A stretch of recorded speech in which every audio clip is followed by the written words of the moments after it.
Hi everyone, welcome back to my channel. So आज के इस वीडियो में हम लोग कवर करने वाले हैं स्प्रेकन से रिलेटेड उसकी प्रिपरेशन एंड साथ ही बहुत सारे टिप्स एंड ट्रिक्स बताने वाली हूँ।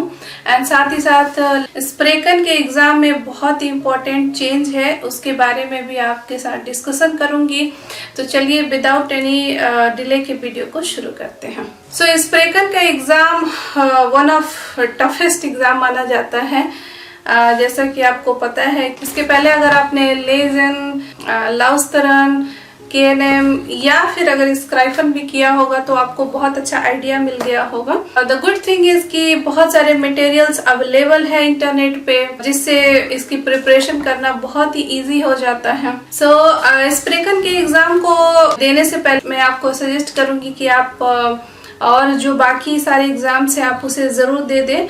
इतने एग्जाम्स का प्रिपरेशन करने से आपको बहुत अच्छा से आइडिया लग जाता है। तो स्प्रेकन के एग्जाम को आप लास्ट में रख सकते हैं। और सारे लेजर, लाउस्तरन, KNM के से रिलेटेड वो वीडियो मैंने ऑलरेडी अपने चैनल पे अपलोड कर दिया है, तो मेक श्योर आप चेकआउट करना ना भूलें।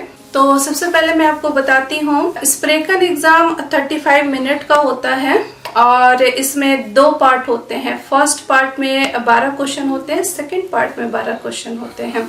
तो जो फर्स्ट पार्ट होता है उसमें आपको क्वेश्चन आते हैं एंड उसको अपना आंसर आपको रिकॉर्ड करना पड़ता है।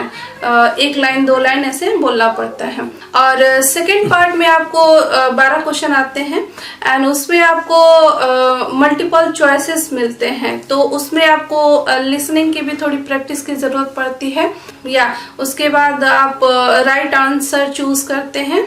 तो चलिए अब बात कर लेते हैं कि स्प्रेकन के एग्जाम में क्या वो इम्पोर्टेंट चेंज है जिसके बारे में बहुत लोगों को अपडेट मिल गया है और बहुत लोगों को नहीं पता है। तो मैं एक्सप्लेन कर देती हूँ। इम्पोर्टेंट चेंज ये है कि 23 अप्रैल को एक नोटिफिकेशन आया था। उसमें लिखा था कि 1 मई से जो डुओ के ओपनिंग्स है उसमें थोड़े से चेंजेस आए हैं। उसमें चेंजेस ये हैं कि जो फर्स्ट 12 क्वेश्चन मिलते हैं उसमें 10 क्वेश्चन सेम रहेंगे जैसे प्रीवियसली थे, सिर्फ 2 क्वेश्चन में वो पिक्चर्स ऐड हो जाएंगे और ये अप्लाई होगा 1 जुलाई से।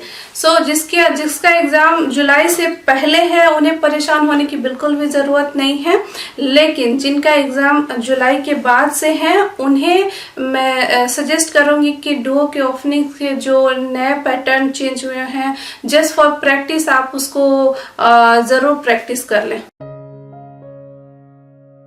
तो चलिए चेक कर लेते हैं क्या चेंजेस आए हैं स्प्रेकन के एग्जाम में। सो यहाँ पे एग्जैक्ट 12 क्वेश्चन यहाँ भी हैं, 24 टोटल हैं। Reist u vaak met de bus? Vertel ook waarom. Okay, so ये तो सेम है, यहाँ से 1 से लेके 10 तक। Ik wil graag leren schilderen. Wat wilt u graag leren? Zeg ook waar u dat kunt leren. सो यहाँ से यहाँ तक कि आपको आंसर आपको यहाँ रिकॉर्ड करना है, इसे रिकॉर्ड करना है, इसे स्टॉप करना है, उससे आप अगेन सुन सकते हैं। Okay, let's see 11th। Kijk naar de plaatjes.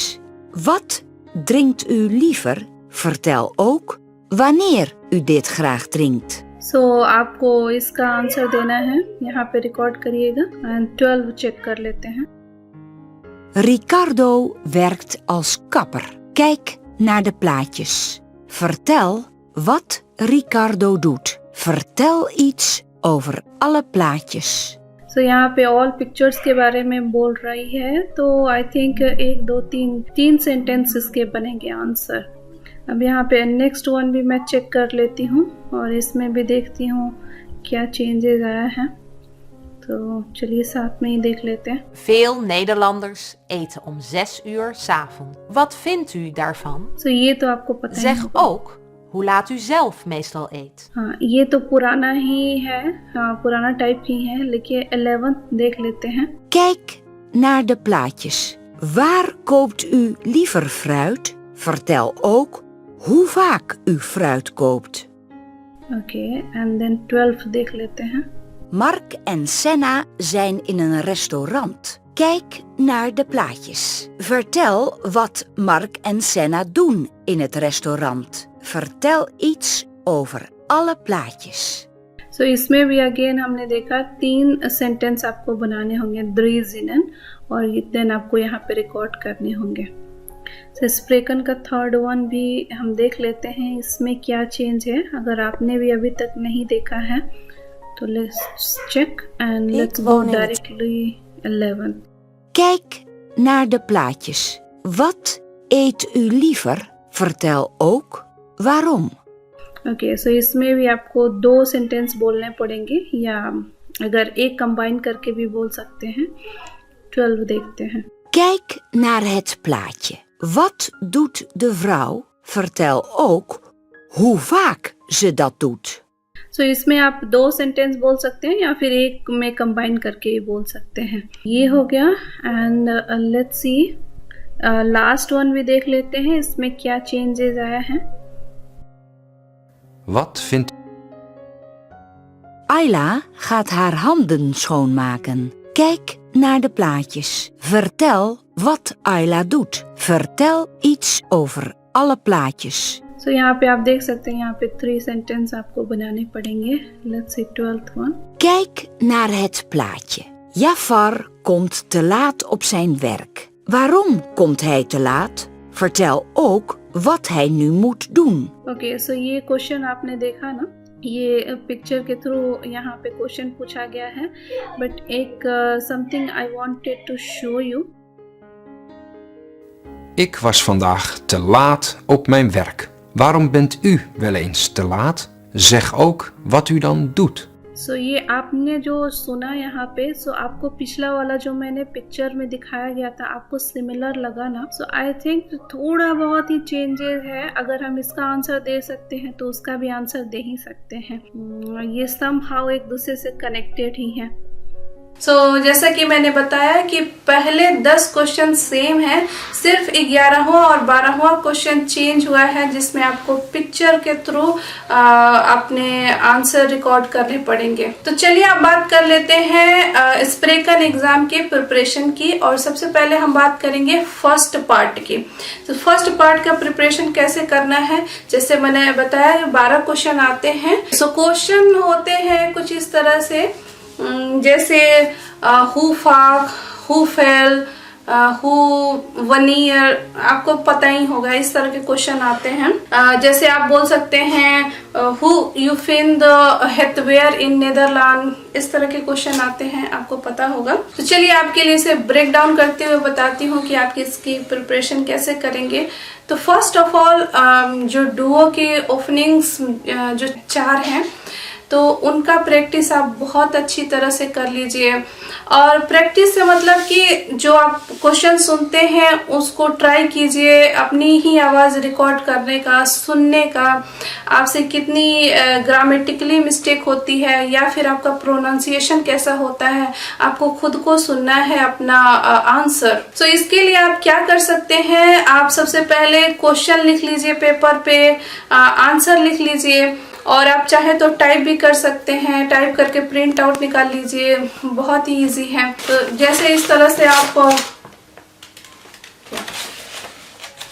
आप प्रिंट आउट निकाल सकते हैं। मैंने इस तरह से प्रैक्टिस की थी, तो आप चाहे तो अपने आंसर फोन के थ्रू भी रिकॉर्ड कर सकते हैं।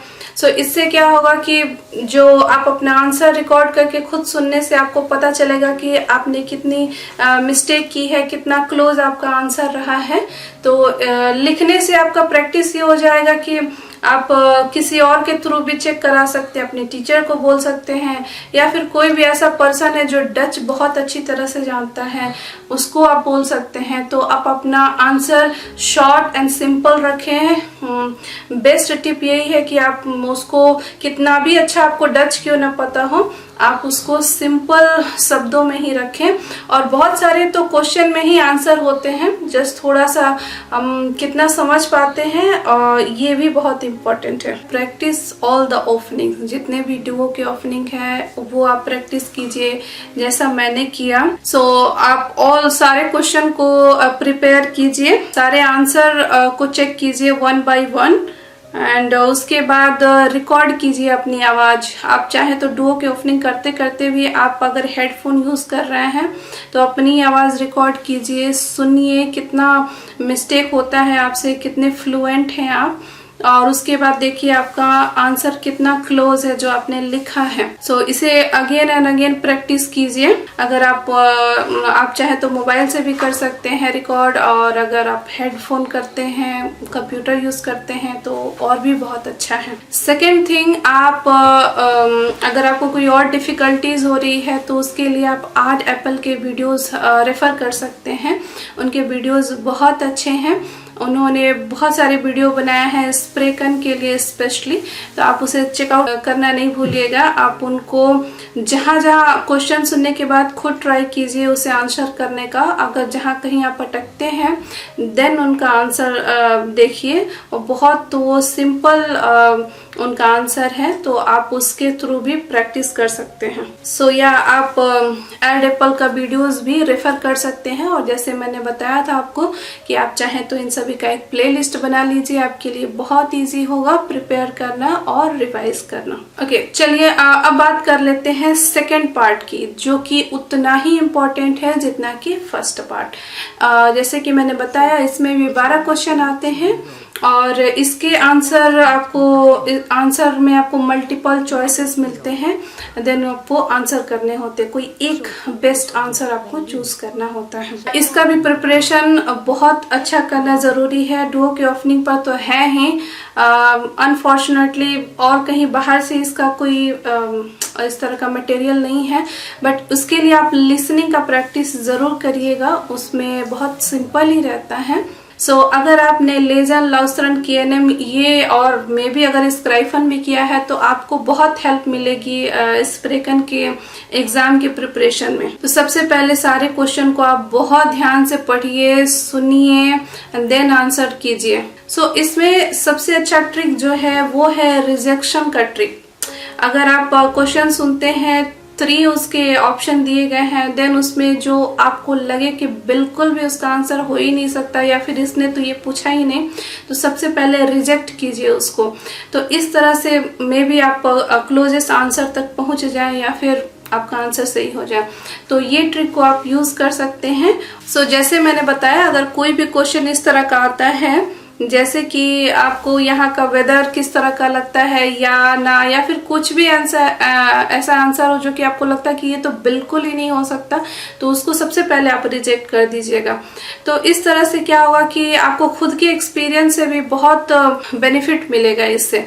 तो उसका भी सेकेंड पार्ट का भी आप प्रैक्टिस जरूर कर लीजिएगा। जितना फर्स्ट पार्ट इम्पोर्टेंट है उतना ही सेकेंड पार्ट इम्पोर्टेंट है। सो इसीलिए आप ओपनिंग के सारे वीडियोस जरूर चेकआउट कर लीजिएगा। और सेकेंड पार्ट में मैंने देखा है 2-4 क्वेश्चन ग्रामर से भी आते हैं, तो मेक श्योर कि आपका ग्रामर पर भी अच्छा पकड़ होना चाहिए। जो नॉर्मल फुल खोर्दे होता है वो आपको पता होना चाहिए।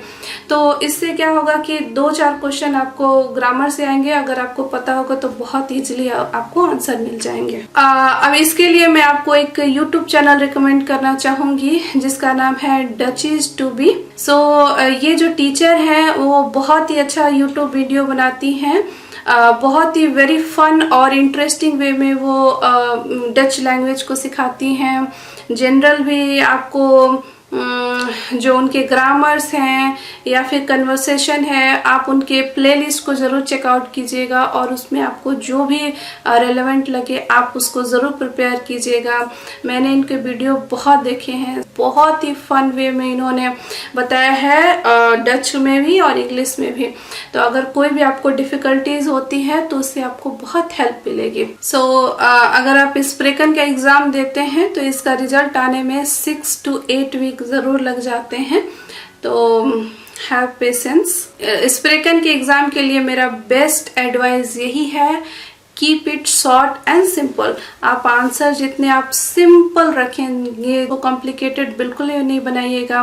जैसे मैंने बताया, जितना भी अच्छा आपको डच क्यों ना आता हो, जो पूछता है बस उतना ही का जवाब दीजिए, उससे ज़्यादा बिल्कुल भी नहीं दीजिएगा। इसीलिए वो जो नोट्स आपने लिख के रखे हैं वो बहुत हेल्प करते हैं। एटलीस्ट आपको सिमिलर क्वेश्चन आते हैं तो एटलीस्ट आपके माइंड में 50% तो क्लियर होता है कि क्या लिखना है। और मैंने एक्सपीरियंस किया है कि बहुत सारे एटलीस्ट अगर आपने जो ओपनिंग से किए हैं उससे 50 to 60% आपको बहुत हेल्प मिल जाएगी। सो ये रहा मेरा वीडियो स्प्रेकन से रिलेटेड।